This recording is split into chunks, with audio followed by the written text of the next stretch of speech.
പ്രിയപ്പെട്ടവരെ, ഈശോ മിശിഹായ്ക്ക് സ്തുതിയായിരിക്കട്ടെ. ഈ ഒരു ബുക്ക് നിങ്ങൾ കണ്ടിട്ടുണ്ടാവും, ഷാലോം ടൈംസ്.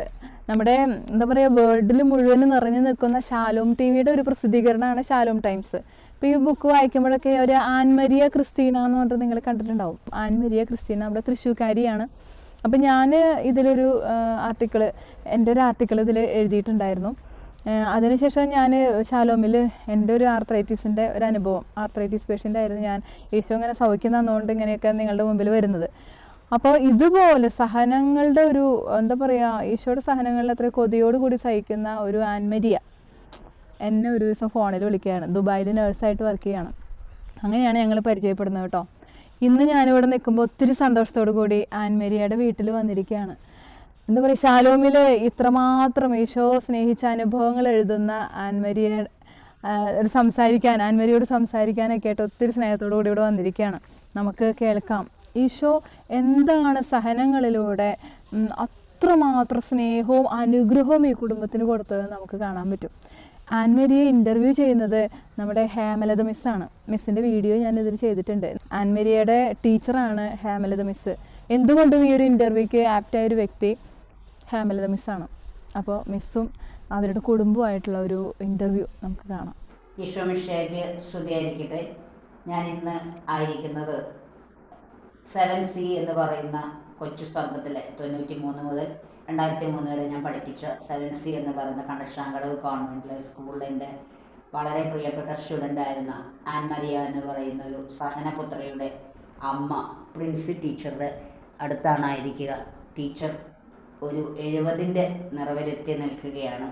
നമുക്ക് ടീച്ചറിലേക്കൊന്ന് നമ്മുടെ ശ്രദ്ധ തിരിക്കാം. ടീച്ചറുടെ ബാല്യകാലം ഒന്ന് ഞങ്ങളോട് വിവരിക്കാമോ? 3 വയസ്സുള്ളപ്പോൾ എൻ്റെ അമ്മയുടെ വീട്ടിലാണ് പിന്നെ തുടങ്ങിയത്. അവിടെ നിന്ന് സ്കൂളിൻ്റെ ഏകദേശം പകുതി വരെ അവിടെ തന്നെയാണ് പഠിച്ചത്. അപ്പോഴൊക്കെ നമുക്ക് വീടുമായിട്ടുള്ള ആ കണക്ഷൻ കിട്ടാത്തതിൻ്റെ വളരെ ബുദ്ധിമുട്ട്. എൻ്റെ വീട്ടിൽ 8 മക്കളുണ്ട്, ഞാൻ 4മത്തതാണ്. അപ്പോൾ അവരെയൊക്കെ വേറിട്ട് നിൽക്കുന്നതിൻ്റെ ഒത്തിരി ബുദ്ധിമുട്ട് എനിക്ക് അനുഭവപ്പെട്ടിട്ടുണ്ട്. അവധിക്കാലത്തും ഇവരെന്നെ അങ്ങോട്ട് കൊണ്ടുപോകില്ല, കാരണം അമ്മയ്ക്ക് കൂട്ട് എന്നതിനാണ് എന്നെ വിട്ടിരിക്കുന്നത്. പക്ഷേ എൻ്റെ പ്രാർത്ഥനാ ജീവിതത്തിൻ്റെ വഴിക്ക് വേണ്ടിയായിരുന്നു ദൈവം അവിടേക്ക് ആക്കിയതെന്ന് പിന്നെയാണ് മനസ്സിലാക്കിയത്. അവിടെയുള്ള എല്ലാവരും എല്ലാ ദിവസവും പള്ളിയിൽ പോകുന്നത്. അപ്പം ഞാൻ 3 വയസ്സ് തൊട്ടേ പള്ളിയിൽ പോക്ക് പഠിച്ചു. അപ്പോൾ അത് പള്ളിയിൽ പോകുന്ന ഒരു ദിനചര്യയായി. സ്കൂളിൽ ചെല്ലുമ്പോൾ സിസ്റ്റർമാർ എല്ലാ ദിവസവും പള്ളിയിൽ പോയത് ആരാന്ന് ചോദിക്കുമ്പോൾ അതിൻ്റെ മുൻപിൽ ഞാനുണ്ടായിരുന്നു. അങ്ങനെ പള്ളി പ്രാർത്ഥനയൊക്കെ കൂടുതലായി എന്നിൽ വന്നത് അവിടെ വളർന്നത് കൊണ്ടാണ്. അന്ന് എനിക്കിഷ്ടമില്ലായിരുന്നെങ്കിലും പിന്നീട് ഇപ്പോൾ വന്ന വഴികളിലൊക്കെ മനസ്സിലാക്കണം, എന്നെ ഒരുപാട് പ്രാവശ്യം ദൈവം പറിച്ചു നട്ടിട്ടുണ്ട്. അതിനൊക്കെയും എൻ്റെ വളർച്ചയുമായിട്ട് വലിയ ബന്ധമുണ്ട്. അപ്പോൾ ടീച്ചറെ പഠനകാലം എങ്ങനെയായിരുന്നു ടീച്ചറുടെ? 9ാം ക്ലാസ് വരെ ഞാനീ പറഞ്ഞതുപോലെ ഇടയ്ക്ക് എൻ്റെ അമ്മ വീട്ടിലും ബാക്കി ഇടയ്ക്ക് എൻ്റെ വീട്ടിൽ, ഇരിഞ്ഞാലക്കുടയാണ് എൻ്റെ വീട്, അവിടെയുമായിട്ട് പഠനം തുടർന്നു. അങ്ങനെ 10ാം ക്ലാസ്സിലായപ്പോൾ എന്നെ എൻ്റെ വീട്ടിലെ സ്കൂളിൽ കൊണ്ടുവന്നാക്കി. 10ാം ക്ലാസ്സിൽ കഴിഞ്ഞപ്പോൾ എൻ്റെ വീട്ടിൽ 8 മക്കളാണ്. പുരാതന തറവാട്ട് കുടുംബം. ഇന്ന് എൻ്റെ വീട് 145 കൊല്ലം പഴക്കമുള്ളൊരു വീടാണ്. ആ വീട്ടിൽ ബുദ്ധിമുട്ടിയാണ് ജീവിച്ചതെന്ന് പറഞ്ഞാൽ ആർക്കും മനസ്സിലാവില്ല. 100ലേറെ പറയ്ക്കും നിലവും പുരയിടവും എല്ലാം ഉള്ളൊരു ഭവനത്തിൽ ഒരുപാട് ബുദ്ധിമുട്ടി ജീവിച്ചു എന്ന് പറയേണ്ട ഒരവസ്ഥയാണ്. അപ്പൻ നല്ല മദ്യപാനിയായിരുന്നു. മദ്യപിച്ചാലൊന്നും തീരാത്തത്ര സമ്പത്ത് അവിടെ ഉണ്ടായിരുന്നു. ഇപ്പോഴും ബാക്കിയുണ്ട് കുറേ അധികം. പക്ഷേ ഞങ്ങൾ 8 മക്കളെന്ന് പറയുമ്പോൾ അന്ന് ഈ ഭൂമിയിൽ നിന്നുള്ളത് കൊണ്ടുള്ളതൊന്നും വരുമാനമായിട്ട് വരില്ല. ഞങ്ങളൊക്കെ പഠിക്കുന്നത് ഫീസ് കൊടുത്തിട്ട്, നിങ്ങൾക്കൊന്നും മനസ്സിലാവാത്തൊരു കാലഘട്ടം അത്. 68-ൽ എൻ്റെ SLC കഴിയുമ്പോൾ 6.5 രൂപ ഫീസ് എല്ലാ മാസവും കൊടുക്കണം. ആ ഫീസ് അന്ന് ഒരു പണിക്കാരൻ്റെ കൂലി മാക്സിമം 5 രൂപയാണ്. അപ്പോൾ ഇന്ന് ഒരു പണിക്കാരൻ്റെ കൂലി 1000 രൂപയാണ്. അപ്പോൾ 1000 രൂപ ഞങ്ങൾ 8 പേര് സ്കൂളിൽ പോകണവരിൽ ഹൈസ്കൂൾ ക്ലാസ്സിലെത്തിയവർക്കൊക്കെയും ഈ 1000 രൂപ ഫീസ് കൊടുക്കണമെന്ന് പറഞ്ഞാൽ എളുപ്പമല്ലല്ലോ. അപ്പോൾ ഫീസ് കൊടുത്താണ് പഠിച്ചിരുന്നത് എന്നുള്ളൊരു ബുദ്ധിമുട്ടും ഉണ്ടായിരുന്നു. അപ്പോൾ ബുദ്ധിമുട്ട് എന്ന് പറഞ്ഞാൽ എല്ലാ തരത്തിലും ബുദ്ധിമുട്ട് തന്നെയാണ്. ഫീസൊക്കെ കറക്റ്റ് ഡേറ്റിൽ കൊടുത്തില്ലെങ്കിൽ 30-ാം തീയതി കഴിഞ്ഞാൽ അറ്റൻഡൻസ് റിമൂവ് ചെയ്യണം എന്നാണ്. അതൊക്കെ വന്നു കഴിഞ്ഞാൽ പിന്നെ റീ അഡ്മിഷന് വേണ്ടി വീണ്ടും 1 രൂപ കൊടുത്താലാണ് ഈ കുട്ടിയെ പിറ്റേ മാസത്തിൽ അടയ്ക്കും. അപ്പോൾ ലേറ്റ് ഫീ പ്ലസ് റീ അഡ്മിഷൻ ഫീസും കൂടി കൊടുക്കണം. അപ്പോൾ അങ്ങനെയൊക്കെ വിഷമമുണ്ട്. പിന്നെ അവിടെ നിന്ന് അങ്ങ് SSLC കഴിഞ്ഞപ്പോൾ എല്ലാവരും എല്ലാ ക്ലാസ്സിലും എല്ലാവരും ഉണ്ടെന്നുള്ള പോലെ ഉള്ളത് കൊണ്ട് കോളേജിൽ ചേച്ചിമാർ പഠിക്കുന്നുണ്ട്, ചേട്ടൻ പഠിക്കുന്നുണ്ട്. എൻ്റെ SSLC കഴിഞ്ഞപ്പോൾ ആരും എന്നോട് തുടർ പഠനത്തെ പറ്റി ഒന്നും പറഞ്ഞില്ല. പക്ഷേ ഇന്ന് ഞാൻ മനസ്സിലാക്കണു, ദൈവം എൻ്റെ പദ്ധതി നേരത്തെ പ്ലാൻ ഇട്ടത് കൊണ്ട് 10ാം ക്ലാസ് കഴിഞ്ഞപ്പോൾ അടുത്ത വീട്ടിലെ 10ാം ക്ലാസ്സിലേക്ക് ജയിച്ച കുട്ടികളൊക്കെ എൻ്റെ അടുത്തേക്ക് ട്യൂഷന് വിടണത്. അതുവരെ ഞാൻ ട്യൂഷൻ എടുത്തിട്ടില്ല. അതാണ് ഏറ്റവും അത്ഭുതം. നാട്ടിൽ ആർക്കെങ്കിലും വിശ്വസിക്കാൻ പറ്റുമോ? 10ാം ക്ലാസ്സിൽ പഠിച്ച് പരീക്ഷ എഴുതി നിൽക്കുന്ന, പഠിക്കാൻ പോകുന്നില്ല എന്നുള്ളത് കൊണ്ട് ഒരു 30ലധികം കുട്ടികൾ എൻ്റെ അടുത്ത് ട്യൂഷന് വരാൻ തുടങ്ങി. അന്ന് ഞാൻ ടീച്ചറായി മാറി. അപ്പോൾ 10 രൂപ ഫീസ് കുട്ടികൾ തരും. അപ്പോൾ 30 കുട്ടികളെന്ന് പറഞ്ഞാൽ 300 രൂപയോ, വലിയൊരു സംഖ്യ അത്. എൻ്റെ ചേച്ചിയുടെ കല്യാണം 68 ജനുവരിയിലാണ്, 68 മാർച്ചിൽ എൻ്റെ SSLC. അപ്പോൾ 300 രൂപ കിട്ടിയാൽ 3 പവൻ സ്വർണം വാങ്ങാൻ കിട്ടും. അപ്പോൾ ഏകദേശം 2 കൊല്ലം ട്യൂഷൻ പഠിപ്പിച്ചു. അപ്പോൾ 60 പവൻ സ്വർണ്ണമെങ്കിലും മേടിക്കാനുള്ള കാശുണ്ടായി. പക്ഷെ അതൊക്കെ ഇന്നിപ്പോൾ കണക്ക് കൂട്ടാം, അന്ന് കണക്ക് കൂട്ടുന്ന പ്രശ്നമില്ലല്ലോ. അപ്പോൾ അതും വീട്ടിൽ ഒരു ആശ്വാസം പോലെയായിരുന്നു. 3ാമത്തെ വർഷമായപ്പോൾ എൻ്റെ ഇളയമ്മ ടീച്ചർ, അമ്മയുടെ വീട്ടിലെല്ലാവരും നല്ല പഠിപ്പുള്ളവരാണ്. ആ കാലത്തിൽ ടീച്ചറാവുക എന്നൊക്കെ പറഞ്ഞാൽ അത്ഭുതങ്ങളാണ്. അപ്പോൾ അവർക്ക് കുറച്ച് ബുദ്ധിമുട്ടുകളൊക്കെ വീട്ടിൽ വന്നപ്പോൾ, ബുദ്ധിമുട്ടെന്ന് വെച്ചാൽ അവർക്ക് ഒറ്റയ്ക്ക് താമസിക്കുന്ന, ഹസ്ബൻഡ് മിലിറ്ററിയിലൊക്കെ, അപ്പോൾ ഒറ്റയ്ക്ക് താമസിക്കുമ്പോൾ ഉള്ളൊരു ടെൻഷനൊക്കെ വന്നിട്ട് ഞാനിവിടെ വെറുതെ നിൽക്കുകയല്ലേ എന്ന് പറഞ്ഞ് എന്നെ വീണ്ടും കൊണ്ടുപോയി അങ്ങോട്ട്. അപ്പോൾ എൻ്റെ 3ാം വർഷത്തെ ട്യൂഷൻ അവസാനിച്ചു. പിന്നെ അവരെ സഹായിക്കലായി അവിടെയും. അപ്പോൾ നമുക്ക് സങ്കടമൊന്നും കൂടിയായി. കാരണം എന്താ വെച്ചാൽ ഇവിടെ പിള്ളേരൊക്കെ വന്നു പോയിരുന്നത്, അതും ഇല്ലാണ്ട്. അങ്ങനെ 4ാം വർഷത്തിലേക്ക് കടന്നു. അപ്പോൾ എൻ്റെ ചേട്ടൻ്റെ MSc കഴിഞ്ഞു. എല്ലാവരും പഠിക്കാൻ മുൻപിലാണ് ഞങ്ങളെല്ലാവരും തന്നെ. അപ്പോൾ ചേട്ടൻ്റെ MSc കഴിഞ്ഞപ്പോൾ ചേട്ടൻ പറഞ്ഞു, എൻ്റെ താഴെയുള്ളവൾ 71-ൽ SSLC അവളുടെയും കഴിഞ്ഞു, അവൾക്കും 400-ലധികം മാർക്കുണ്ട്. അപ്പോൾ ചേട്ടൻ പറഞ്ഞു, ഇവളെ നിർത്തിയിട്ട് അവളെ എങ്ങനെ പറഞ്ഞയക്കുക എന്ന് പറഞ്ഞ് അങ്ങനെ ഞങ്ങൾ 2 പേരെയും കൂടി കൊണ്ടുപോയി ചേർത്തി. അപ്പോൾ അവൾക്ക് അത്യാവശ്യം ആ കാലത്ത് സ്റ്റേറ്റ് റാങ്ക് എന്ന് പറയും. അപ്പോൾ സ്റ്റേറ്റ് റാങ്കിൻ്റെ മാർക്കിനോട് അടുത്ത മാർക്കാണ് 400 എത്രയും കണ്ടുണ്ട്. അപ്പോൾ പ്രിൻസിപ്പൽ പറഞ്ഞു, അവൾക്ക് ഒന്നും ഫീസ് അടയ്ക്കേണ്ട, അവൾക്ക് സ്കോളർഷിപ്പ് വരും, അതുകൊണ്ട് അവളെ ഇപ്പോൾ തന്നെ അങ്ങ് ചേർത്തിക്കുമെന്ന് പറഞ്ഞു. പിന്നെ ഞാൻ എടുക്കാക്കാശ 3 കൊല്ലം പഠിക്കാണ്ടല്ലേ ചെന്നിരിക്കണേ, എല്ലാം മറന്നുപോയി കാണുമല്ലോ എന്നുള്ളൊരു അഭിപ്രായത്തിലായിരുന്നു. അങ്ങനെ എന്നെയും ചേർത്തി. അങ്ങനെ ഞങ്ങൾ 2 പേരും കൂടി പഠിച്ചുകൊണ്ടിരിക്കുക. ഈ 2 പേരും പഠിക്കുമ്പോൾ ചേട്ടൻ പറഞ്ഞു, 2 പേരും ഫസ്റ്റ് ഗ്രൂപ്പ് എടുത്താൽ മതി, ഒരു ക്ലാസ്സിൽ തന്നെ മതി, അപ്പോൾ ബുക്സൊക്കെ ഒന്ന് മതിയാവും. അങ്ങനെയൊക്കെ പറഞ്ഞപ്പോൾ അതൊക്കെ സന്തോഷം തന്നെ, കാരണം കോളേജിൽ പോകാമല്ലോ. അപ്പോൾ അതുകൊണ്ടും അവസാനിച്ചില്ല. കാരണം നമ്മുടെ ഒപ്പം പഠിച്ചവരൊക്കെയും സെക്കൻഡ് ഇയർ ഡിഗ്രിയിലെത്തി.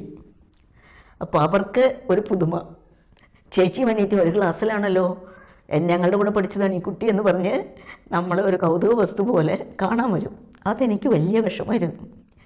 പക്ഷേ എൻ്റെ അനിയത്തി എന്ന് പറഞ്ഞാൽ അവളൊരു പോലീസ് പറയില്ല, അവരോടൊക്കെ തല്ലൂടാൻ പോകും, എന്തിനാ നിങ്ങൾ ഇങ്ങോട്ട് വരുന്നതെന്ന് ചോദിച്ച്. അങ്ങനെ പിന്നെ ആ പഠനം കഴിഞ്ഞ് അങ്ങനെ പ്രീ ഡിഗ്രി കഴിഞ്ഞു. അപ്പോൾ എൻ്റെ ചേട്ടൻ എന്നോട് പറഞ്ഞു, നിനക്ക് കെമിസ്ട്രി ലാബിലൊക്കെ പിപ്പറ്റും ബ്യൂററ്റും ഒക്കെ റീഡിങ് എടുക്കുമ്പോൾ എറർ വരും, നീ അത്ര ഹൈറ്റ് ഇല്ലല്ലോ, അതുകൊണ്ട് നീ സയൻസ് സബ്ജക്ട്സ് വേണമെങ്കിൽ അങ്ങ് വിട്ടേക്ക്, ഇക്കണോമിക്സോ വല്ലതും എടുത്തോ എന്ന് പറഞ്ഞു. അപ്പോൾ ഞാൻ ഇക്കണോമിക്സുകാർ ചേരാൻ നിൽക്കുന്ന വരിയിൽ നിൽക്കുക. അപ്പോൾ എന്നെ പ്രീ ഡിഗ്രിക്ക് കെമിസ്ട്രി പഠിപ്പിച്ച മിസ്സ് അതിൽ പോകുന്നുണ്ട്. പ്രിൻസി എന്താ ഈ വരിയിൽ നിൽക്കുന്നത് എന്ന് ചോദിച്ചു. ഞാൻ പറഞ്ഞു, ഇക്കണോമിക്സ് ചേരാനെന്നത്. ഓ, കെമിസ്ട്രിയിൽ 95 അല്ലേ എന്ന് ചോദിച്ചു. 95 100-ലല്ല കേട്ടോ, 150-ലാണേ. അപ്പോൾ അത് ഫസ്റ്റ് ക്ലാസ് മാർക്കാണ്. അന്നൊരു ഫസ്റ്റ് ക്ലാസ് എന്നൊക്കെ പറഞ്ഞാൽ നല്ല മാർക്കാണ്, ഇന്നത്തെ പോലെ A+ ഒന്നും അല്ലല്ലോ. അപ്പോൾ ടീച്ചർ എന്നോട് പറഞ്ഞു, കെമിസ്ട്രിയിൽ 95 അല്ലേ, എന്നിട്ട് എന്താ ഈ ഇക്കണോമിക്സിൽ പോകണേന്ന് ചോദിച്ചു. എന്നെ വിളിച്ചുകൊണ്ട് പോയി കെമിസ്ട്രിയുടെ വരിയിൽ നിർത്തി. ഉടനെ കെമിസ്ട്രി പഠിക്കാൻ തുടങ്ങി. അപ്പോൾ നമ്മുടെയൊക്കെ വഴിയിൽ നമ്മൾ എന്തായി തീരണമെന്ന് തമ്പുരാൻ നേരത്തെ തീരുമാനിച്ചതേ നടക്കൂ. അപ്പോൾ ഇക്കണോമിക്സ് എന്ന് തീരുമാനിച്ചത് വരിയിൽ നിന്നത് കെമിസ്ട്രിയായി. കെമിസ്ട്രി പഠിച്ചതുകൊണ്ട് വീണ്ടും മാത്സ് എൻ്റെ സബ്ബായി വന്നു. അങ്ങനെ ഇപ്പോൾ റിട്ടയർ ചെയ്തതിന് ശേഷം 16 വർഷമായി ഞാൻ. പക്ഷേ 12 വർഷത്തോളം ഞാൻ ഒരുപാട് പിള്ളേർക്ക് മാത്സും സയൻസും നല്ലതുപോലെ ട്യൂഷൻ എടുത്തു കൊടുത്തു. അപ്പോൾ നമുക്ക് ഇങ്ങനൊരു വഴിയും കൂടി വെച്ചിട്ടുണ്ടായിരുന്നു എന്നുള്ളത് കൊണ്ടാണ് നമ്മളെ ദൈവം കെമിസ്ട്രിയിലോട്ട് വിട്ടത്. ഇനിയും പറയുകയാണെങ്കിൽ ജീവിതത്തിലെല്ലാം ദൈവത്തിൻ്റെ തിരഞ്ഞെടുപ്പാണെന്ന് അറിഞ്ഞത് കുറച്ച് കഴിഞ്ഞിട്ടാണ്. നമ്മുടെ ഓരോ പ്രശ്നത്തിൽ നമ്മളറിയാം, ഓ ഇങ്ങനെ ആവേണ്ടിയിരുന്നില്ലായിരുന്നു, എനിക്ക് മാത്രമേ പ്രശ്നമുള്ളൂ എന്ന്. പക്ഷേ ഓരോ പ്രശ്നത്തിലൂടെയും കടന്നു പോയപ്പോൾ, പഠിക്കാണ്ട് നിന്നപ്പോൾ പഠിക്കാണ്ട് നിന്നതിൻ്റെയും അതിനുശേഷം നമുക്ക് രക്ഷപ്പെടണം എന്നുള്ള ചിന്തയും ഒക്കെ നമ്മൾ നിന്ന് അങ്ങനെ BSc കഴിഞ്ഞപ്പോൾ വീണ്ടും B.Edന് പോകണമെന്നൊന്നും ചിന്തിക്കാൻ പറ്റിയൊരവസ്ഥയായിട്ടില്ല. പിന്നെ തന്നെ MScക്ക് പഠിക്കണോ, അങ്ങനെ വഴിക്ക് എല്ലാവരും പഠിച്ചുകൊണ്ടിരിക്കുക. അപ്പോൾ എൻ്റെ അമ്മയുടെ ചേച്ചി ഒരു റിട്ടയേർഡ് നഴ്സിംഗ് സൂപ്രണ്ടാണ്. അപ്പോൾ അവരെന്നെ വിളിച്ചിട്ട് പറഞ്ഞു, മോളെ എറണാകുളത്തെ B.Ed സെൻറ്ററിലെ വൈസ് പ്രിൻസിപ്പൽ എൻ്റെ ക്ലാസ്മേറ്റാണ്, നീ അവിടെ ഒന്ന് അപ്ലൈ ചെയ്യുമെന്ന് പറഞ്ഞു.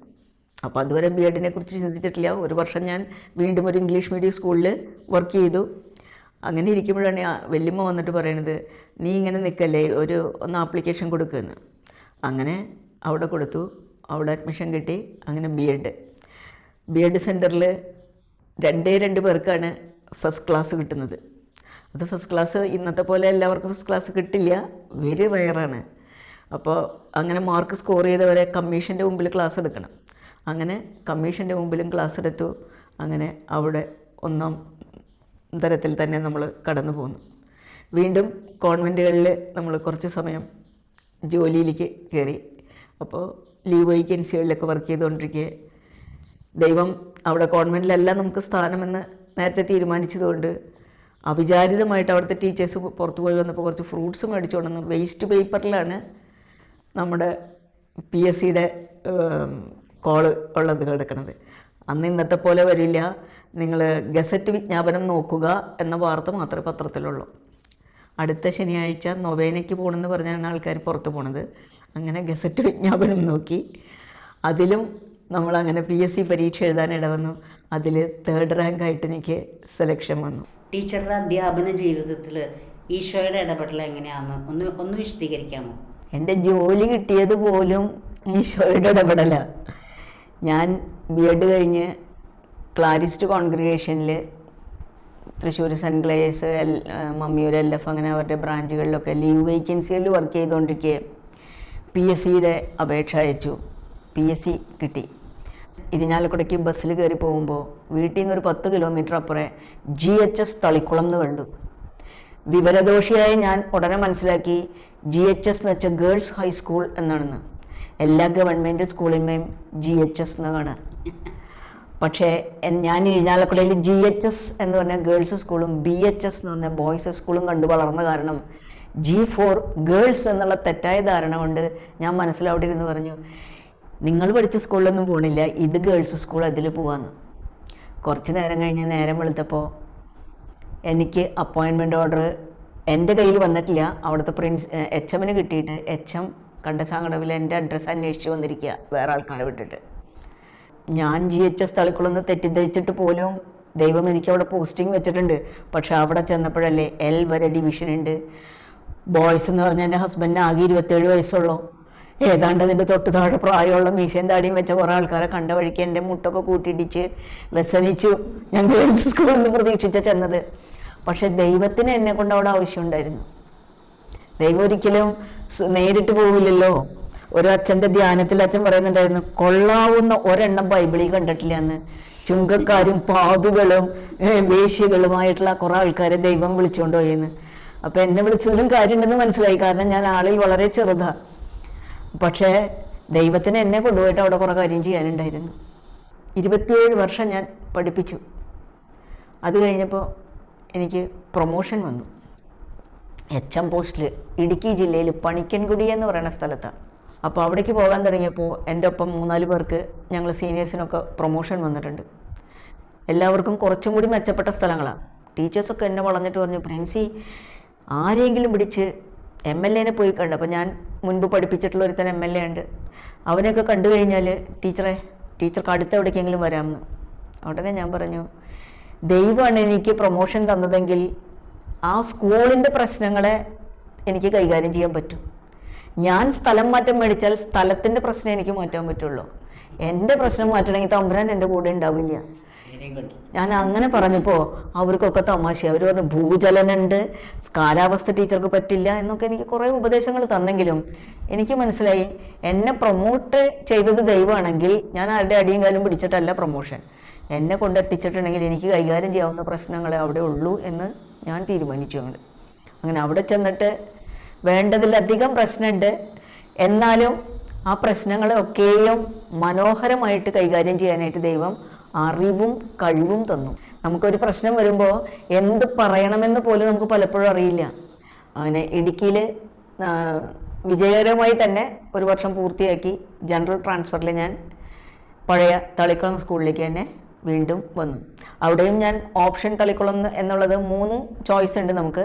ഏത് ആദ്യം എഴുതണമെന്ന് പ്രാർത്ഥിച്ചുകൊണ്ട് ഒരു നറുക്കെടുത്തു, ലോട്ടാണ് എടുത്തത്. എന്ന് വെച്ചാൽ ആദ്യം ഏത് എഴുതണമെന്ന് പോലും എനിക്കറിയില്ല. തമ്പുരാനോട് ചോദിക്കേണ്ട ഒന്നും ചെയ്യരുത് എന്ന ചിന്തയുള്ളത് കൊണ്ട് അടുത്തുള്ള 3 സ്ഥലങ്ങൾ എഴുതി അത് ലോട്ടിട്ടു. അതിലാദ്യം കിട്ടിയത് GHS തളിക്കുളമാണ്. അപ്പോൾ നമുക്ക് ചോയ്സിൽ 1 എന്ന് എഴുതിയത്. അതായിരുന്നു ഞാൻ പഠിപ്പിച്ച അതേ സ്കൂളിൽ തന്നെ പ്രിൻസിപ്പൽ പോസ്റ്റിൽ ഞാൻ വരികയും അങ്ങനെ 2008 റിട്ടയർ ചെയ്യാനും ദൈവം അനുവദിച്ചു.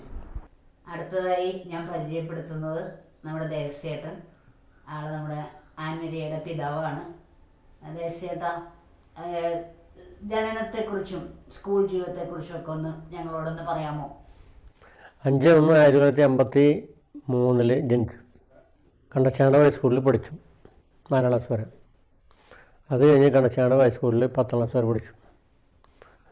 അത് കഴിഞ്ഞതിന് ശേഷം അവിടുന്ന് ബോംബെക്ക് പോയി, ജോലി തേടി പോയി. അവിടെ ഒരു 3 കൊല്ലം 4 കൊല്ലം പണിയെടുത്തു, കൂലിപ്പണിയായിരുന്നു. അത് കഴിഞ്ഞ് അവിടുന്ന് പണിയെടുത്തത് റോട്ടിൽ കല്ലുടക്കൽ, വേറെ ജോലിയും കിട്ടില്ല. ദിവസം 3 ശമ്പളം. അത് കഴിഞ്ഞ് പാർട്ട് ടൈം വർക്ക് ചെയ്തു, കരിമ്പ് കഴുകൽ. കരിമ്പ് നീരുണ്ടാക്കില്ലേ, അത് ആദ്യം കഴുകും. ആ പണി കിട്ടി. അതിൻ്റെ ശമ്പളം 50 പൈസ ഒരു ദിവസം. അത് എൻ്റെ ഒരു അച്ഛൻ എന്ന് കണക്കൂട്ടാം, ആൾ വന്ന് മാസത്തുമ്പോൾ മേടിച്ചുകൊണ്ട് പോകും. അവിടുന്ന് മൊബൈലിൻ്റെ പണി കഴിഞ്ഞ് നാട്ടിൽ വന്നു. തൃശ്ശൂർ കൊക്കാലുള്ള ഒരു സ്ഥലത്ത് ഹോട്ടൽ കാസിനോ എന്ന് പറഞ്ഞൊരു ഹോട്ടലുണ്ട്. അവിടെ ഒരു ജോലി ചെയ്തു. ഒരു 89 തുടങ്ങിയിട്ട് ജോലി ചെയ്ത് സ്ഥിരമായിട്ട് വന്നു. ആ സമയത്ത് ഒരു 4-5 കൊല്ലം കഴിഞ്ഞപ്പോൾ LIC ഏജൻസി എടുപ്പിച്ചു. അത് ചെയ്തു. അപ്പോൾ ഈ ഹോട്ടലിലെ പണി 8 മണിക്കൂർ പണി, പിന്നെ ഈ LIC പണിയും കൂടി രണ്ടും കൂടി എനിക്ക് താങ്ങാൻ പറ്റുന്നില്ല, സമയക്കുറവ്. അങ്ങനെ അത് കഴിഞ്ഞ് ജോലി ചെയ്തുകൊണ്ടിരിക്കുമ്പോൾ ഗൾഫിലേക്ക് ചാൻസ് കിട്ടി. അപ്പോൾ അങ്ങോട്ട് പോയി. അത് കഴിഞ്ഞ് അവിടെ അവിടെ ഒരു കമ്മീഷൻ ബേസിലാണ്, ശമ്പളമൊന്നുമില്ല.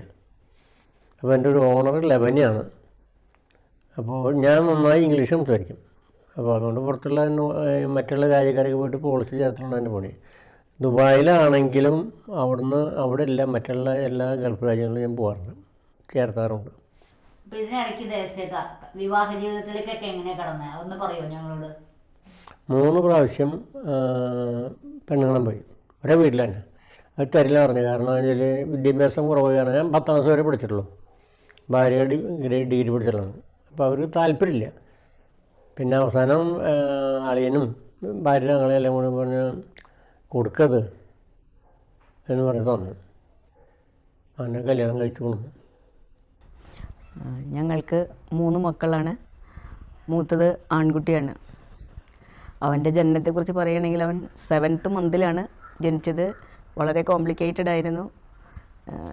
കിട്ടാതെ പോക്കോട്ടെ എന്നാണ് ഡോക്ടേഴ്സിൻ്റെ അഭിപ്രായമായിരുന്നതെങ്കിലും നമ്മളുടെ ദൈവം നമുക്ക് വേണ്ടി ഒരുക്കിയിട്ടുള്ള കുഞ്ഞിനെ കളയരുതേ എന്ന് പറഞ്ഞ് പ്രാർത്ഥിച്ചുകൊണ്ടിരുന്നു. അപ്പോൾ ഡോക്ടർ ബുദ്ധി കുറയും, വളർച്ച ചിലപ്പോൾ മന്ദബുദ്ധിയായിരിക്കും എന്നൊക്കെ കുറേ നമ്മളെ പറഞ്ഞ് മനസ്സിലാക്കിയെങ്കിലും പ്രാർത്ഥനയിൽ സ്ഥിരതപ്പെട്ട് 1 മാസത്തോളം ഹോസ്പിറ്റലിൽ തന്നെ കിടന്നു. അവസാനം 1 കിലോ 300 മില്ലിഗ്രാം തൂക്കത്തിലാണ് അവൻ ജനിച്ചതെങ്കിൽ ഇന്ന് 100 കിലോയുടെ അടുത്ത് തൂക്കത്തിൽ എത്തി. പഠനത്തിലും മറ്റ് ബുദ്ധിയിലൊക്കെയും മറ്റു പലരെയും അതിശയിക്കുന്ന അത്ര എല്ലാവിധ കഴിവുകളോടും കൂടി ദൈവം തന്നു. അപ്പോൾ മനുഷ്യനും ഡോക്ടറും ഒന്നും അല്ല നമ്മുടെ കാര്യങ്ങൾ നിയന്ത്രിക്കുന്നത് എന്ന് വ്യക്തമാക്കാൻ വേണ്ടിയാണ് ഞാനിത് പറഞ്ഞത്. അപ്പോൾ നമ്മുടെ പ്രാർത്ഥനകൾ ദൈവം കേൾക്കുന്നുണ്ട് എന്നുള്ളതിനും കൂടി നമ്മൾ വിശ്വാസത്തോടു കൂടി തന്നെ പറയുക, ദൈവമേ നീ നടത്തി തരുമെന്ന് പറഞ്ഞു കഴിഞ്ഞാൽ ദൈവം നടത്തി തരും. ഇനി രണ്ടാമത്തേത് ഒരു പെൺകുട്ടിയാണ്. അവൾ ജനിച്ചതാണെങ്കിൽ ഇതുപോലെ ആദ്യത്തെ ഡെലിവറി 7-ാം മാസം ആയതുകൊണ്ട് ഡോക്ടർമാർ 8 വരെ എത്താൻ വളരെ ശ്രദ്ധിക്കാൻ പറഞ്ഞു. അവൾ 8-ാം മാസത്തിലാണ് ജനിച്ചത്. അത് പെട്ടെന്ന് പെയിൻ വരെയും ഹോസ്പിറ്റൽ വരെ എത്താൻ കഴിയാതെ കാറിൽ വെച്ച് തന്നെ ജനിച്ച കൂട്ടത്തിലാണ്. അപ്പോൾ അതും ദൈവത്തിൻ്റെ അടുത്ത പദ്ധതി. മൂന്നാമത് വളരെ വ്യത്യാസത്തിൽ, മൂത്തതും ഇളയതും തമ്മിൽ 10 വയസ്സിൻ്റെ മാറ്റത്തിൽ ഒരു കുഞ്ഞു കൂടി ജനിച്ചു. അപ്പോൾ എല്ലാവരും ഇനി ഒരു കുഞ്ഞുണ്ടാവില്ല എന്ന് കണക്കാക്കിയിട്ടിരിക്കുന്ന സമയത്താണ് അങ്ങനെ ഒരു കുഞ്ഞു കൂടി. അപ്പോൾ ഞാൻ പറഞ്ഞു അതായിക്കോട്ടെ, ദൈവം തരുന്നതൊക്കെയും അങ്ങനെ തന്നെ ആയിക്കോട്ടെ എന്നുള്ള തീരുമാനത്തിൽ അങ്ങനെ മൂന്നാമത് നമുക്കൊരു പെൺകുഞ്ഞ് ജനിച്ചു. എല്ലാവരും പഠനത്തിലും മറ്റ് എല്ലാ കാര്യങ്ങളിലും അത്യാവശ്യം മികവുറ്റ നിലവാരം തന്നെ പുലർത്തി. ചെറിയവളാണെങ്കിൽ ക്യാമ്പസ് സെലക്ഷനിൽ കൂടി തന്നെ ജോലിയിലും കയറി. അങ്ങനെ ആർക്കു വേണ്ടിയും കൂടുതൽ അലച്ചിലുകളൊന്നും വരുത്താതെ ദൈവം ഇതുവരെ എല്ലാം വഴി കൈപിടിച്ച് നടത്തി. അതുപോലെ മകന് നല്ലൊരു ജീവിത പങ്കാളീനെ കിട്ടി. അതും ഞങ്ങൾ പ്രാർത്ഥിക്കുന്നൊരു കുഞ്ഞ് എന്നുള്ളതാണ് ഞങ്ങളുടെ ഏറ്റവും, ഏത് സഹനത്തിലും ഒരു കൊന്തയൊക്കെ കഴുത്തിലിട്ട് പ്രാർത്ഥിച്ച് കാര്യങ്ങളൊക്കെ സഹിച്ച് കൊണ്ടുപോകുന്ന ഒരു നല്ല മകളെ തന്നെ കിട്ടി. അവർക്കും ഇളയവൾക്കും 2 വീതം മക്കളുണ്ട്. മക്കളും എല്ലാ നിരയിലും മുൻപന്തിയിലാണ്. 11 വയസ്സായിട്ടുള്ളൂ. അവളെ ഗായക സംഘത്തിലേക്ക് എടുത്ത് പ്രാക്ടീസ് ചെയ്യുന്നു. പള്ളിയിൽ കൊയർ ഗ്രൂപ്പിൽ പാടുന്നു. അങ്ങനെ അവൾ താരമായിട്ട് അങ്ങനെ മാറി. എനിക്ക് 3 മക്കളുണ്ട്. മൂത്ത മകൻ ആൻഡോ, അവനിപ്പോൾ 42 വയസ്സായി. എത്ര ബുദ്ധിമുട്ടായാലും വിളിച്ചാലും അവൻ എൻ്റെ സ്ഥലത്ത് എന്നെ ഒന്ന് കാണും. രണ്ടാമത്തെ മകൾ ആൻമരിയ, അവൾ എൻ്റെ മോശയാണ്, എൻ്റെ സ്വഭാവമാണ്, സ്വല്പം ദേഷ്യം കൂടിയ മനുഷ്യനെയാണ്. ഇത് തന്നെ അവൾക്കുണ്ട്. പിന്നെ താഴെ മൂന്നാമത്തെ മകൾ ബിയാങ്ക, അവൾ ഏതാണ്ട് 28 വയസ്സായുണ്ട്. ഇവരേക്കാൾ രണ്ടാളേക്കാൾ കൂടുതൽ അലിവ് കൂടുതൽ അവൾക്കാണ് എന്നോട്. അലിവ്, സ്നേഹം കൂടുതൽ, കാണിക്കാത്ത സ്നേഹം. നന്മ നേരും അമ്മ പിന്നിൻ രാജകന്യ ധന്യ ധന്യ നേരി ലോകനാഥ നേരും അമ്മ പിന്നിൻ രാജകന്യ ധന്യ സർവവന്യ മേരി ലോകമാത. ചെറുപ്പം മുതലേ എനിക്ക് ഒരു പ്രാർത്ഥനാനുഭവത്തിലൂടെ വളരാനായിട്ട് സാധിച്ചു. എൻ്റെ അമ്മ എനിക്ക് കൊച്ചു ത്രേസ്യ പുണ്യാളത്തിയുടെ പേരാണ് ഇട്ടിരിക്കണേന്നുള്ളതുകൊണ്ട് അമ്മ വിശുദ്ധ കൊച്ചു ത്രേസ്യയുടെ നവമാലികയൊക്കെ വായിച്ചിട്ടുണ്ടെന്ന് പറഞ്ഞ് അതിലെ ഓരോ കൊച്ചു കൊച്ചു കാര്യങ്ങളൊക്കെ എനിക്ക് പറഞ്ഞു തന്ന് പ്രാർത്ഥനയിലാണ് വളർത്തിയത് എന്നുള്ളത് കൊണ്ട് എന്നെ വിവാഹം കഴിഞ്ഞ് വന്നപ്പോൾ എനിക്കുണ്ടായ എല്ലാ പ്രതിസന്ധിയിലും പ്രാർത്ഥനയായിരുന്നു എൻ്റെ പ്രധാന ആയുധം. അപ്പോൾ ആദ്യകാലത്തൊക്കെ മുട്ടിൽ നിൽക്കുക, കൈവിരിച്ചു പിടിക്കുക, അങ്ങനെയൊക്കെയുള്ള സഹന വഴികളിലുള്ള പ്രാർത്ഥനയൊക്കെ ആയിരുന്നെങ്കിലും ഇപ്പോൾ തമ്പുരാനോട് സംഭാഷണ രീതിയിലാക്കി. കാരണം ഞാൻ പറയുന്നതിന് മുമ്പേ പദ്ധതി ആൾ ഒരുക്കിയിട്ടുണ്ടെന്ന് എനിക്ക് മനസ്സിലായി. പിള്ളേർ ചെറുപ്പത്തിൽ തന്നെ ഞാൻ നിത്യേനെ അടുത്തുള്ള ദേവാലയത്തിൽ പോകാനായിട്ട് പറഞ്ഞയക്കും. കുർബാന സ്വീകരണമൊന്നും ആവുന്നതിന് മുമ്പേ തന്നെ 2-3 ക്ലാസ്സിലൊക്കെ ആയപ്പോൾ തന്നെ ഒരു സ്കൂളിൽ പോയി തുടങ്ങിയപ്പോൾ അവരോട് കുർബാനയ്ക്ക് പോയിക്കോളാൻ പറയും. അങ്ങനെ കുർബാന ഒരു ദിനചര്യയാക്കി മാറ്റി. അപ്പോൾ ആദ്യകാലത്ത് കുഞ്ഞു കുട്ടികളായിരിക്കുമ്പോൾ നമ്മൾ അവരെ പറഞ്ഞയക്കുമ്പോൾ തലയിൽ സ്കാർഫൊക്കെ കെട്ടി പറഞ്ഞയച്ചിരുന്നു. പിന്നീട് അവർ വലുതായി അവർ തന്നെ പോകാൻ തുടങ്ങി. ഇളയമോൾക്ക് പള്ളിയിൽ പോകാൻ ഇച്ചിരി മടിയാണെങ്കിലും അവളെ നിർബന്ധപൂർവ്വം SSLC ക്ലാസ്സൊക്കെ ആയപ്പോൾ ഞാൻ രാവിലെ അവളെ പള്ളിയിൽ പറഞ്ഞയക്കും. അവൾ എന്നോട് എതിർത്തിട്ട് 1 മണിക്കൂർ അവൾ വന്ന് വീണ്ടും കിടക്കും. കാരണം ഞാൻ പള്ളിയിൽ വിട്ട സമയം അവളുടെ ഉറക്കം നഷ്ടപ്പെട്ടു എന്ന് പറയാൻ. ഞാൻ ഈശോയോട് പറഞ്ഞു, നിൻ്റെ അടുത്തേക്കാണ് പറഞ്ഞയക്കണേ, ബാക്കി നീ നോക്കിക്കൊള്ളണം എന്ന്. അപ്പോൾ പിന്നീട് അവളുടെ ആ ശീലം മാറി. അവൾ സ്ഥിരമായിട്ട് പള്ളിയിൽ പോകാൻ തുടങ്ങി. അവൾക്ക് അത്ര പഠിക്കുന്ന കുട്ടിയൊന്നും ആയിരുന്നില്ല എങ്കിലും ഞാൻ പറഞ്ഞു, കർത്താവിനോട് ചോദിക്കുമ്പോൾ കുറച്ച് ചോദിക്കണ്ട. കാരണം മൂത്തവൾ SLC എഴുതിയപ്പോൾ ഞാൻ ഇങ്ങനെ ഈശോയോട് പറഞ്ഞു, ഈശോയെ 500-ലും കുറയരുതിട്ടാന്ന്. അപ്പോൾ ഈശോ അവൾക്ക് 502 മാർക്ക് കൊടുത്തു. അപ്പോൾ എനിക്ക് മനസ്സിലായി ചോദിച്ച ചോദ്യം ശരിയായില്ല എന്ന്. അപ്പോൾ പിന്നത്തവൾ അത്രയും പഠിക്കില്ല. അപ്പോൾ അവളോട് പറഞ്ഞു, നീ ഫുൾ A+ എന്ന് പറഞ്ഞോളാൻ പറഞ്ഞു. അന്ന് 13 A+ കിട്ടുന്ന കാലം. അവൾ പറഞ്ഞു, എന്നോടൊന്നും അത് പറയരുത് എന്ന് പറഞ്ഞു. പക്ഷെ ഞാൻ പറഞ്ഞു ഒടുവിൽ വന്ന വേലക്കാരനും പറഞ്ഞൊത്ത ധനാറ് കൊടുത്ത കേസാണ്, അതുകൊണ്ട് നീ ചോദിക്കണേലും മടിക്കണ്ട, ചോദിച്ചോളാൻ പറഞ്ഞു. അങ്ങനെ അവളുടെ പള്ളിയിൽ പോക്ക് എന്നോടുള്ള മത്സരം നിർത്തി അവൾ പള്ളിയിൽ പോയി വന്ന് പഠിച്ചു തുടങ്ങി. പിന്നെ ഞാൻ ക്വസ്റ്റ്യൻ പേപ്പർ ആൻസർ ചെയ്യാൻ കൊടുക്കുമ്പോൾ അവളത് കറക്റ്റായിട്ട് ആൻസർ ചെയ്യണ കാണുന്നു. ഇതൊക്കെ എനിക്ക് അത്ഭുതമായിരുന്നു. കാരണം നമ്മൾ തമ്പുരാൻ്റെ അടുത്തേക്ക് വെറുതെ പറഞ്ഞയച്ചിട്ടുള്ളൂ. ആ പറഞ്ഞയച്ചതിനൊക്കെയും ഉത്തരമായിക്കൊണ്ട് ആ സ്കൂളിൽ 8 പേർക്കാണ് 13 A+ ലഭിക്കുന്ന കാലം. ഇന്നത്തെ 10 അല്ല, അന്ന് 13 A+, 2 പേപ്പർ വീതമൊക്കെ എഴുതണം. അങ്ങനെ അവൾക്ക് 13 A+ കിട്ടിയപ്പോൾ സിസ്റ്റേഴ്സൊക്കെ വിളിച്ച് അവളോട് ചോദിച്ചു, നിനക്ക് എങ്ങനെയാണ് കിട്ടിയെന്ന്. അവളെ ഒരു ആവറേജിലാണ് അവർ കണക്ക് കൂട്ടിയിരുന്നത്. അപ്പോൾ അവളൊന്ന് പ്രാർത്ഥിച്ചിട്ടാണ്. ഓ എടി അങ്ങനെയൊന്നും പ്രാർത്ഥിച്ചാൽ കിട്ടൂല എന്ന് പറഞ്ഞു. കാരണം നമ്മൾ തമ്പുരാനോട് ചുമ്മാ ഡയലോഗ് മാത്രമേ പറഞ്ഞിട്ടുള്ളൂ, ഒരു നിയോഗം വെച്ച് പ്രാർത്ഥിച്ചിട്ടില്ല. അവളെ പള്ളിയിലേക്ക് വിട്ടിട്ടുണ്ട്, അവൾ പഠിക്കുന്നില്ല കേട്ടാ എന്ന് പറഞ്ഞു വിട്ടിട്ടുള്ളൂ. പക്ഷെ നമ്മുടെ കാര്യത്തിൽ ശ്രദ്ധാലുവാണെന്ന് എനിക്ക് നേരത്തെ കുറേ അനുഭവങ്ങളുള്ളത് കൊണ്ട് ഇങ്ങനെയൊക്കെ പറഞ്ഞിട്ട് അവളോടും പറഞ്ഞു, നീ വിശ്വസിക്കാതിരിക്കേണ്ട, കുറച്ച് ചോദിക്കേണ്ട കാര്യമില്ല, ഒരുത്തിക്ക് കുറച്ച് ചോദിച്ച വകയിൽ 502 ആയിപ്പോയി, നീ ഫുള്ള് തന്നെ ചോദിച്ചോളാൻ പറഞ്ഞു. അങ്ങനെ അനുഭവം ഗുരു എന്നുള്ള പോലെ എല്ലാ പ്രശ്നങ്ങൾക്കും ദൈവം ഉത്തരം നമുക്ക് തന്നുകൊണ്ടിരുന്നു. പ്രാർത്ഥനയിലൊക്കെ വളർന്നു, ജോലിയുമൊക്കെയായി, കല്യാണമൊക്കെ കഴിഞ്ഞ് അങ്ങനെ പോയി. എങ്കിലും ഞങ്ങൾ രണ്ടുപേരും ഇപ്പോൾ ഗൃഹസ്ഥാശ്രമത്തിലാണ്, ഞാനും ഹസ്ബൻഡും. അപ്പോൾ ഞങ്ങൾ ഒരു കൊന്തയൊക്കെ ചൊല്ലാൻ തുടങ്ങുമ്പോൾ എല്ലാവരുടെ ഫോട്ടോയും ഞാനിവിടെ ഒരു 3 കരുണയുടെ ഈശോയുടെ പടം വെച്ചിട്ടുണ്ട്. അതിൽ 3 പേരെയും ഞാൻ കമിഴ്ത്തി വെച്ചിട്ടുണ്ടായിരിക്കും. പ്രാർത്ഥനയുടെ നേരമാകുമ്പോൾ ഞങ്ങൾ കുടുംബ പ്രാർത്ഥനയാണ് കേട്ടോ മാതാവേ എന്നും പറഞ്ഞ് ഇവരെ 3 പേരെയും എണീപ്പിച്ചിരുത്തും. ഫോട്ടോ ഇങ്ങനെ എടുത്ത് തുറന്നു വയ്ക്കും. അപ്പോൾ എല്ലാവരും എഴുന്നേറ്റ് ഇരിക്കുന്ന ഒരു രൂപത്തിലായി. അപ്പോൾ ഞാൻ മാതാവിനോട് പറയും, മാതാവേ ദേ ഇപ്പം ഞങ്ങളുടെ കുടുംബ പ്രാർത്ഥനയാണ് കേട്ടോ, എല്ലാവരും പങ്കെടുക്കുന്നുണ്ട് എന്നൊക്കെ പറഞ്ഞ് അങ്ങോട്ട് തുടങ്ങും. പിന്നെ പ്രാർത്ഥന കഴിഞ്ഞ് ടി വിയിൽ രാത്രിയാകുമ്പോൾ ആരാധനയുടെ ചാനൽ 10 തൊട്ട് 10:30 വരെ ഉണ്ട്. വീണ്ടും ഇവരെ നിർത്തി ടി വിക്ക് മുമ്പിലേക്ക് തിരിച്ചു വയ്ക്കും, ആരാധനയിൽ പങ്കുകൊള്ളിക്കും. ഇവരവിടെ പ്രാർത്ഥിക്കണുണ്ടോ ഇല്ലയോ എന്ന് എനിക്കറിയില്ലല്ലോ. അപ്പം ഞാനിവിടെ കുടുംബ പ്രാർത്ഥനയാണ്, ഞങ്ങളെല്ലാവരും കൂടി ഉണ്ട് കേട്ടാന്ന്. ഈയിടെ എനിക്ക് തോന്നി ഇവർക്ക് വേണ്ടി മാത്രം പോരാ, ഇവരുടെ മക്കൾക്കും പേരക്കുട്ടികൾക്കും മരുമക്കൾക്കും എല്ലാവരും പെടുത്തിയിട്ട് ഗ്രൂപ്പ് ഫോട്ടോ എടുത്ത് വെച്ച് പ്രാർത്ഥിക്കാമെന്നാണ് ഞാനിപ്പോൾ തീരുമാനിച്ചേക്കണേ. കാരണം മക്കൾ മാത്രമല്ലല്ലോ ഇപ്പോൾ, അപ്പോൾ അവർക്കൊക്കെ വേണം പ്രാർത്ഥന. അപ്പോൾ ലൗകികമായ ഒറ്റ കാര്യം പറഞ്ഞ് ഞാൻ പ്രാർത്ഥിക്കണില്ല. പണ്ട് ഓരോ കാര്യങ്ങൾ, രോഗം മാറി തന്നെ, കടം വീട്ടിൽ തന്നെ, അങ്ങനെ ലിസ്റ്റാണ് പറഞ്ഞിരുന്നത്. ഇപ്പോൾ ഒരൊറ്റ കാര്യം ഇതുവരെ പറഞ്ഞിട്ടില്ല. ഈയിടെ എനിക്ക് ചെറിയ കാർഡിയാക് പ്രോബ്ലം ഉണ്ടെന്ന് ഡോക്ടർ പറഞ്ഞു.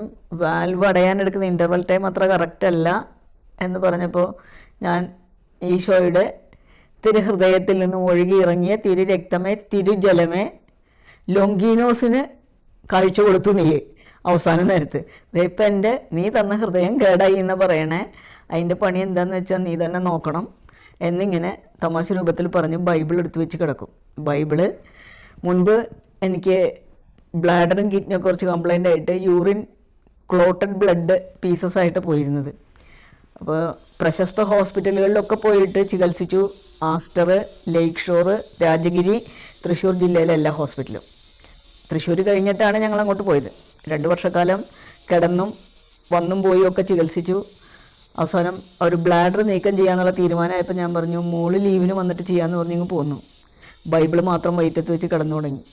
ഇപ്പോൾ എൻ്റെ ബ്ലാഡറിനൊരു പ്രശ്നമില്ല. അപ്പോൾ ഞാൻ ഇങ്ങനെ പറയും, ഈശോയെ നീ തന്നപ്പോൾ കേടുണ്ടായില്ല, ഇപ്പം എങ്ങനെ കേടായെന്നറിയില്ല, ഇത് സഹിക്കാനുള്ള ശക്തി തന്നെ, അത്ര പറയണുള്ളൂ, മാറ്റിത്തരാൻ പറയണില്ല. അതും ഈ വചനം വെച്ചിട്ട് പറയാം, ശരീരത്തിൽ പീഡ സഹിക്കുന്നവൻ സ്വന്തം പാപങ്ങൾക്ക് പരിഹാരം ചെയ്യുന്നു. അപ്പോൾ ഇവിടെ നിന്ന് അങ്ങോട്ട് പോയി കഴിഞ്ഞാൽ എനിക്ക് ശുദ്ധീകരണ സ്ഥലത്തിൽ കുറച്ച് കിടന്നാൽ മതിയല്ലോ എന്നൊക്കെ ഞാൻ ഈശോയോട് വർത്താന രൂപത്തിൽ പറഞ്ഞ് ബൈബിൾ എടുത്ത് വയറ്റത്ത് വെച്ച് കിടക്കും. അപ്പോൾ അങ്ങനെയൊക്കെയാണ് എൻ്റെ പ്രാർത്ഥന എന്ന് പറയുന്നത്. പ്രാർത്ഥിക്കാൻ നമ്മൾ പഠിച്ചു വന്നപ്പോൾ നേരം വൈകിപ്പോയി. എന്നാലും ദൈവം ഇതുവരെ ഒരു പ്രശ്നവും ഉണ്ടാക്കിയിട്ടില്ല. ദിവസേന പുതിയ പ്രശ്നമുണ്ട്, പക്ഷേ ആ പ്രശ്നത്തിന് സോൾവ് ചെയ്യാൻ വേണ്ടി ഞാനൊന്നും മെനക്കെടേണ്ടി വരുന്നില്ല.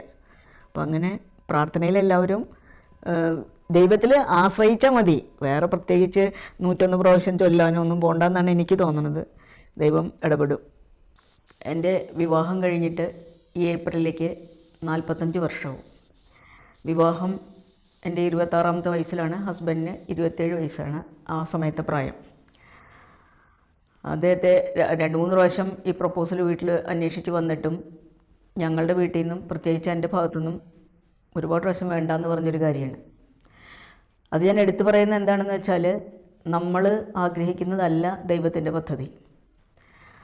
അപ്പോൾ നമുക്ക് വേണ്ട എന്ന് വിചാരിച്ചാലും ദൈവം നിനക്ക് യോജിച്ച ഇണയെ തരും എന്ന് പറഞ്ഞ്.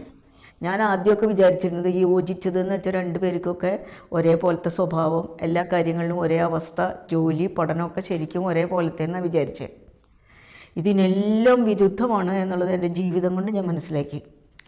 അതിൻ്റെ കാരണം ഞാൻ സയൻസാണ് കൊണ്ടിരുന്നത്. അപ്പോൾ സയൻസിൽ പ്ലസ്സും മൈനസും, അതായത് നെഗറ്റീവും പോസിറ്റീവും തമ്മിൽ അട്രാക്ഷൻ, പോസിറ്റീവും റിപ്പൾഷനാണ്.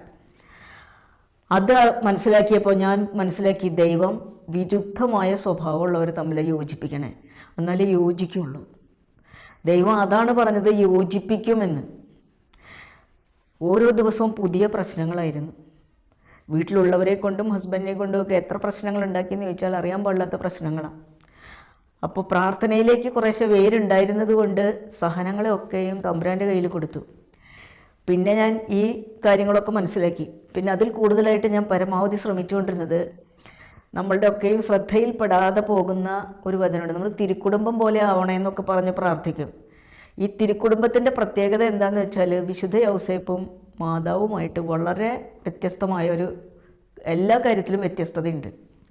അവിടെയൊക്കെയും നമ്മൾ പ്രത്യേകമായിട്ട് നമ്മൾ ശ്രദ്ധിക്കേണ്ടത്, ഭാര്യമാർ ശ്രദ്ധിക്കേണ്ട ഒരു കാര്യം, ഉണ്ണീശോയെ കാണാതെ പോയപ്പോൾ ഇവർ തിരിച്ച് എന്ന് കണ്ടപ്പോൾ മാതാവാണ് ആദ്യം ഉണ്ണിയോട് സംസാരിക്കുന്നത്.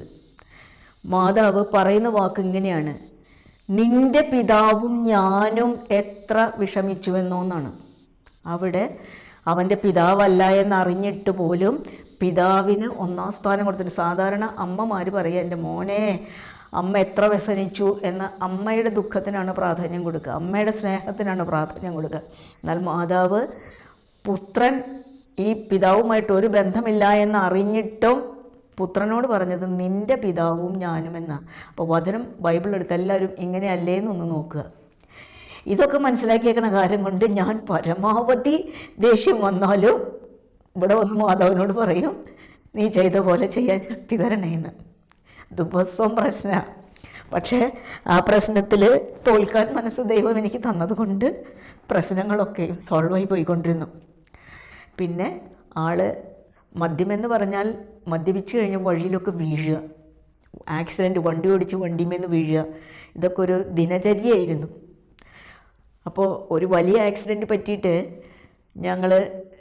മോന് 14 വയസ്സായിട്ടുള്ളൂ. മോനും ഞാനും കൂടി പെട്ടെന്ന് എത്താൻ പറഞ്ഞിട്ട് വേറെ ടീമുകൾ ഹോസ്പിറ്റലിലേക്ക് കൊണ്ടുപോയിട്ടുണ്ട്. ഞങ്ങൾ രണ്ടുപേരും വണ്ടിയിലിരുന്നുകൊണ്ട് ഉച്ചത്തിൽ സ്തുതിച്ച് പ്രാർത്ഥിച്ചു. അത് കേട്ടാൽ ഞങ്ങൾക്ക് പ്രാന്തായി എന്നാണ് ഞങ്ങളെ കൊണ്ടുപോയ ആമ്പിള്ളേർ വിചാരിച്ചത്. അന്ന് ഞങ്ങൾ ഇടയ്ക്കിടയ്ക്ക് ധ്യാനമൊക്കെ കൂടും. അപ്പോൾ പ്രശ്നങ്ങളിൽ നമ്മളിത് മാറ്റിത്തരണേ, രക്ഷിക്കണേ എന്നല്ല, ഏകദേശം മരണപത്രത്തിലാണ് ഈ മനുഷ്യനെ കൊണ്ടുപോയിക്കൊണ്ടിരിക്കുന്നത്. അപ്പോൾ ഞങ്ങളെ കൂടി കാണിച്ചോട്ടെ എന്ന് വിചാരിച്ചിട്ട് ഒരു ഹോസ്പിറ്റലിൽ കൊണ്ടുപോയിട്ട് മടക്കി അവർ കൊണ്ടുപോകുന്ന വഴിയിൽ ഞങ്ങളെയും കൂടി വഴിയിൽ നിന്ന് എടുത്തതാണ്. ഞാനും മോനും ഉച്ചത്തിൽ പറഞ്ഞു, ദൈവമേ നന്ദി, ദൈവമേ സ്തുതിന്ന്. അപ്പോൾ കൊണ്ടുപോകുന്ന ചെറുപ്പക്കാർ പിള്ളേർ വിചാരിച്ചു ടീച്ചർക്ക് ഇത് കണ്ട് ഷോക്കായതാണ്. അവർ പേടിച്ചു ഇനി എന്നെ എങ്ങനെ നോക്കണ്ടേന്ന്. പക്ഷെ ഞങ്ങൾ ഭയപ്പെട്ടിട്ടില്ല. കാരണം പ്രാർത്ഥനയുടെ വഴിയിൽ വന്നതുകൊണ്ട് അപകടത്തിന് നോക്കിയിട്ടും ദൈവമേ നന്ദി, ദൈവമേ സ്തുതി. മകനും 14 വയസ്സുകാരൻ ഉച്ചത്തിൽ എന്ന് വെച്ചാൽ ധ്യാനകേന്ദ്രത്തിൽ നമ്മൾ ഓടിയെടുത്ത് പ്രാർത്ഥിക്കുന്ന പോലെ ഞങ്ങൾ പ്രാർത്ഥിച്ചു. അവിടെ എത്തുമ്പോൾ കണ്ടമാനം ബ്ലഡ് ലോസ് ഉണ്ടായി, ഒരു വിവരമില്ലാത്ത പോലെ കൊണ്ടുപോവാണ്. അപ്പോൾ ഞാനിങ്ങനെ പറയുകയാണ്, ഈശോയെ നഷ്ടപ്പെടുന്ന ഓരോ തുള്ളി രക്തത്തിനും തിരുരക്തത്തിൻ്റെ ബലം കൊടുക്കണമേ എന്ന് ഞാനിങ്ങനെ പ്രാർത്ഥിച്ചുകൊണ്ടിരിക്കുന്നുണ്ട്. ഞാൻ ഇങ്ങൊരു ജോലി ചെയ്യുന്ന കാസിനോ ഹോട്ടലിലേക്ക് വിളിച്ചിട്ട് പറഞ്ഞു, ദേവസ്വയുടെ ബ്ലഡ് ഗ്രൂപ്പ് ബി പോസിറ്റീവാണ്, കുറച്ച് പിള്ളേർ ആരെങ്കിലും ബ്ലഡ് കൊടുക്കാൻ വരണമെന്ന്. 3 പേര് വന്നു. ആ 3 പേരുടെ എലീസ ടെസ്റ്റ് ഉൾപ്പെടെയുള്ള എല്ലാ ടെസ്റ്റുകളും ചെയ്തു. അവരുടെ 3 പേരുടെ പേരും സെബി എന്നായിരുന്നു. ഇങ്ങൊരു സെബി എന്നുള്ളത് സെബസ്ത്യാനോസ് ആണെന്നുള്ളത് പിന്നെ എനിക്ക് ഓർമ്മ വന്നത്. അതെനിക്ക് വലിയൊരു അത്ഭുതമായിട്ട് തോന്നി. 3 പേരുടെ ബ്ലഡ് മാച്ചിങ്ങും കഴിഞ്ഞ് അന്ന് 300 രൂപ മറ്റാണ് ഓരോ ബ്ലഡ് ടെസ്റ്റിന്. കൊല്ലം 40-ഓളം പിന്നിട്ട് കഴിഞ്ഞു. അപ്പോൾ ഡോക്ടറാണെങ്കിൽ ഇവർ ന്യൂറോ സർജൻ വന്നിട്ട് കൊണ്ടുപോകാമെന്ന് പറഞ്ഞാൽ ന്യൂറോ സർജൻ വന്ന് നോക്കിയിട്ട് പറഞ്ഞു, A moving distillery, leave him in the ICU and watch എന്ന് പറഞ്ഞു. ഇത് കേട്ട് കഴിഞ്ഞിട്ട് ഇയാൾ ചാടി ഇറങ്ങി പോകുന്നുണ്ട്. അപ്പോൾ ഞാൻ, എൻ്റെ ദൈവമേ, ഇത്രയും പേരെ ഇവിടെ ബ്ലഡ് മാച്ച് ചെയ്തിരുത്തിയിട്ട് ഒരു തുള്ളി രക്തം പോലും മനുഷ്യൻ കയറ്റിയില്ലല്ലോ എന്ന് ഞാൻ ഈശോയോട് ചോദിക്കുമ്പോൾ, നഷ്ടപ്പെടുന്ന രക്തത്തിന് ഈശോയുടെ രക്തത്തിൻ്റെ ബലം കൊടുക്കാൻ പറഞ്ഞിട്ട് മനുഷ്യ രക്തത്തിൻ്റെ ആവശ്യമെന്ത് എന്നോട് ആരോ അലറിച്ചു വിളിക്കുന്ന പോലെ ഞാൻ കേൾക്കുകയാണ്. അതോടുകൂടി എൻ്റെ പ്രാർത്ഥന അവിടെ നിർത്തിവെച്ചു. പിന്നെ ICUവിൽ നിന്ന് രക്ഷപ്പെട്ടു വന്നു. അങ്ങനെ ഒരുപാട് അപകടങ്ങൾ, എണ്ണിയാൽ പറയാൻ പറ്റാത്ത അപകടങ്ങളും എല്ലാം രക്ഷപ്പെടലും ആയിരുന്നു. ഇനി കടബാധ്യത എന്ന് പറഞ്ഞാൽ വീട് പലതവണ ഒരു വീട് വിൽക്കും, അടുത്തൊരു വീട് സെറ്റാക്കി വരുമ്പോഴത്തേനും അത് വിൽക്കും. അങ്ങനെ ഞങ്ങളൊരു 3 വീട് വിറ്റു. അപ്പോഴൊക്കെയും നമ്മൾ എല്ലാവരും അയൽക്കാരൊക്കെ പറയും, നിങ്ങളെന്നാലും വീട് വിറ്റു, ഈ നാട്ടിൽ നിന്നൊക്കെ പോവാറായില്ലേ, കഷ്ടമായില്ലേ എന്ന്.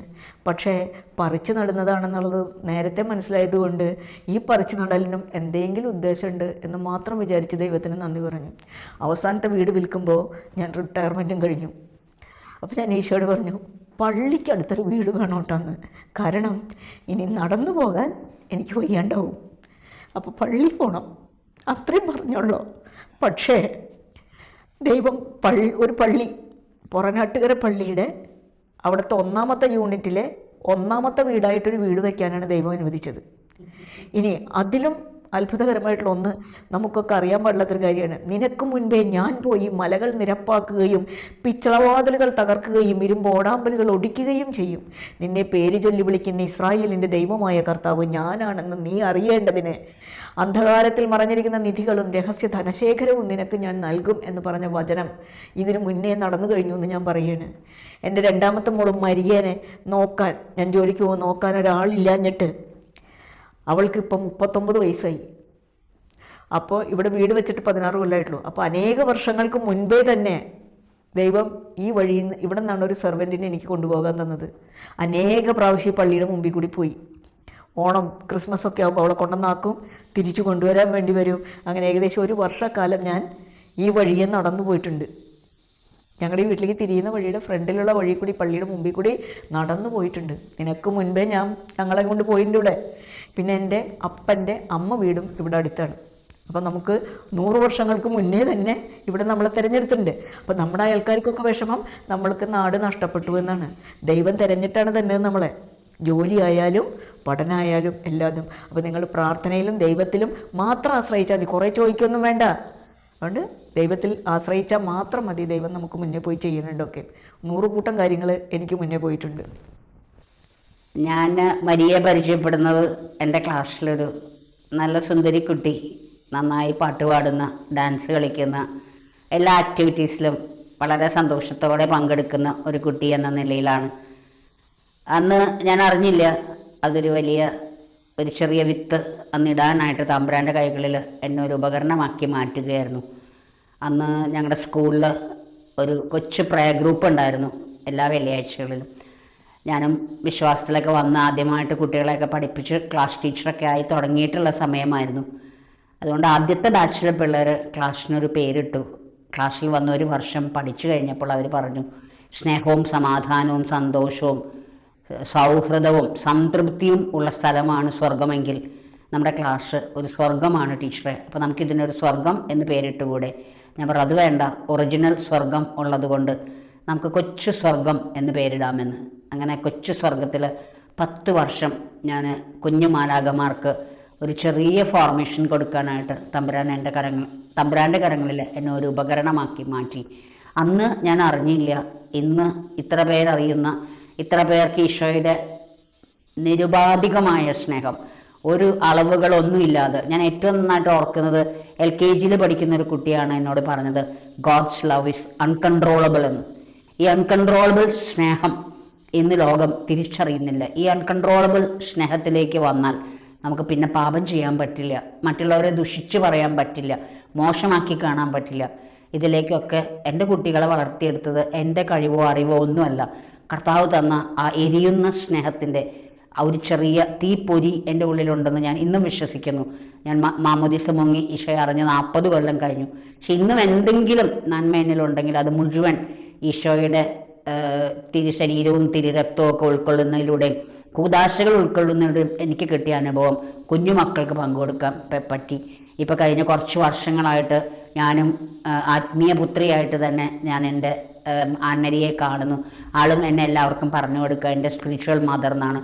ആൻമരിയുടെ അമ്മ കഷ്ടപ്പെട്ട അത്രയൊന്നും ഞാൻ കഷ്ടപ്പെട്ടിട്ടില്ല ആൻമരിക്ക് വേണ്ടി. പക്ഷെ ഒരു കുഞ്ഞ് പ്രാർത്ഥന, ഒരു ചെറിയ മധ്യസ്ഥ പ്രാർത്ഥന ഗ്രൂപ്പിൽ കുറച്ച് മിനിറ്റുകൾ, ഒരു സ്വർഗസ്നായ പിതാവേ, 3 നന്മ അറിഞ്ഞ മറിയം, ഒരു തൃത്വസ്തുതി, ഒപ്പം നിയോഗങ്ങൾ തമ്പുരാന് കൊടുക്കുന്ന ഒരു പ്രാർത്ഥനയിലൂടെ എൻ്റെ കുട്ടികളെ കൈപിടിച്ച് നടത്താൻ കണ്ടശാങ്കടവ് കോൺവെൻറ്റ് ഗേൾസ് ഹൈസ്കൂളിൽ വെച്ച് എനിക്ക് സാധിച്ചു.